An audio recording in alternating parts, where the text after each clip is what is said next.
Ang pag-uusapan po natin ngayon ay tungkol doon sa mga job hiring o kaya sa mga in-demand na trabaho dito sa New Zealand. Una po sa lahat, wala pa akong kilala o ugnayan kahit saang agency. Ang sa akin lang po ay gabay para magkaroon kayo ng idea kung sakaling nagpaplano kayo na mag-apply ng trabaho dito sa New Zealand. Ilalagay ko po dito sa screen ang mga agency at saka mga in-demand na trabaho dito sa New Zealand. Unang agency po, ito po yung JGB Associates Incorporation.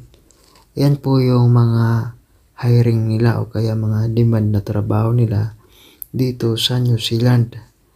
Yan po yung mga kinakailangan nilang skilled worker. Number 2 po, ito po yung agency is TV DGL Human Link Incorporation. Yan po yung mga position na kailangan nila. Kung kayo'y ganyan yung position nyo na in-applyan nyo, diyan kayo mag-apply. Tapos, andyan na po yung address nila. Pwede nyo po yung puntahan o kaya mag-send kayo sa kanila ng through email. Ayan po. Number 3 po, ito po yung YWA Human Resource Corporation o kaya tawagin nila ay YWA. Malaking agency po ito sa Pilipinas. Kalimitan po nagsusupply din sila ng mga Pilipino na skilled worker papunta dito sa mga employer na agency din dito sa New Zealand.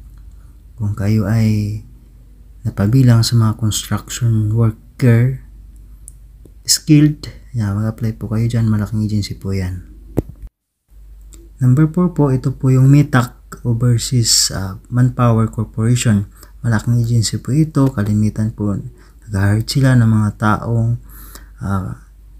construction skilled worker. Yan po. Kung kayo po ay may skilled na pang construction, lalong-lalo po sa mga electrical, nag-hire din po sila ng mga tao na sinusupply nila sa mga agency rin dito sa New Zealand. O kaya may mga direct hire din po sila mga employer dito sa New Zealand.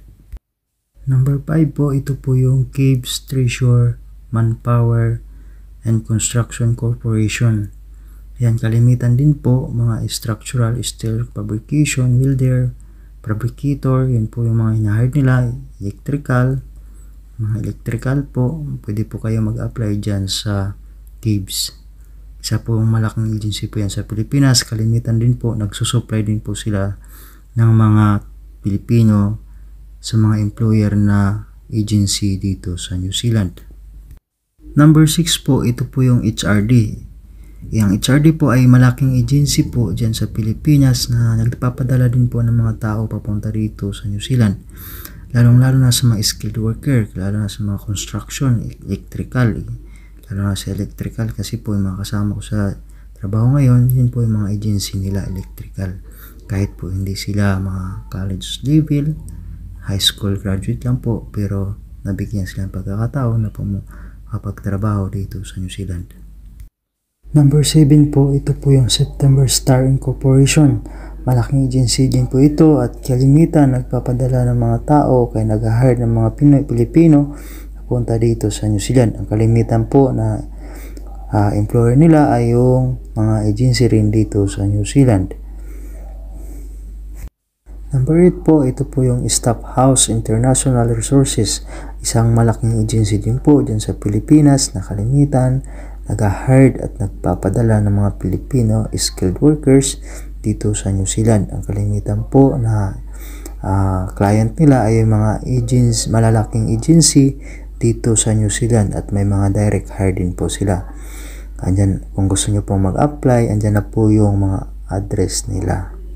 At ang pinakahuli ay ang agency na kalimitang tinatanong sa atin kung anong agency po ba daw ang pwede nilang applyan sa mga dairy farming o kaya sa mga butcher.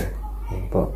Ito po yung agency na dapat yung applyan kung sakaling nasa dairy farming kayo.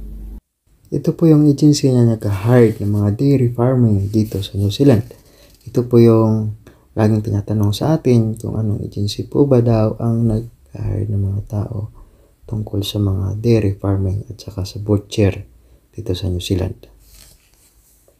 Ang huli ko pong masasabi sa inyo, wala pa akong kilala o wala pa akong kaugnayan kahit sa kaninong agency na nabanggit ko.